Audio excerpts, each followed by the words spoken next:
This is Bexhill Beach in East Sussex. The water looks appealing, but the risk of swimming in it this summer has increased. The RNLI will not be able to provide a lifeguard service here this summer. They also won't be able to provide one at Minster-on-Sea on the Isle of Sheppey this summer. Like everyone, the RNLI are struggling in the current economic climate, especially with lifeguarding only being a summer seasonal position. The main reason is staffing, essentially. So the RNLI has had a number of challenges this year recruiting enough qualified lifeguards to operate on those beaches. I think the biggest factor that's really affecting us is that a number of our staff, both returning and new, are moving away into more secure jobs, especially under the current financial climate.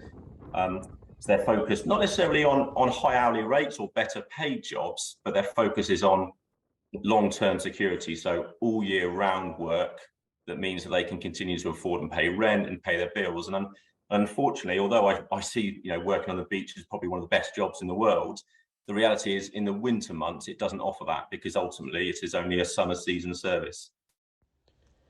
Data from the Royal Life Saving Society shows that 597 drowning deaths occurred in the UK in 2022.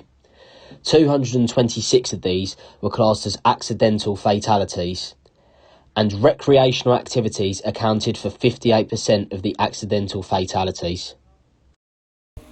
Down the Sussex coast from Bexhill, lifeguards have been at the centre of a political storm in Brighton. In the spring, mass cuts were proposed to save the council money, but following May's local elections, the council's administration changed to Labour. The service levels were then reinstated.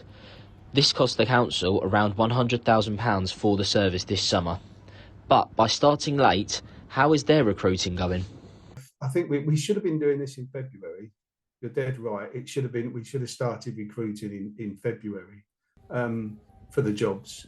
But there has been an encouraging amount of applications for lifeguards now. So hopefully we can get them in. They all have to then do a swim test. They have to prove that they're able to do the job. So there's all that time that it'll take to make sure they're the right people for the right places. I think we've got enough time. We're not starting, as you say, we're not starting from an ideal place. We should have started probably 3 months ago. And a lot of the people that we initially interviewed who didn't get a job because we were cutting have obviously gone and found jobs elsewhere.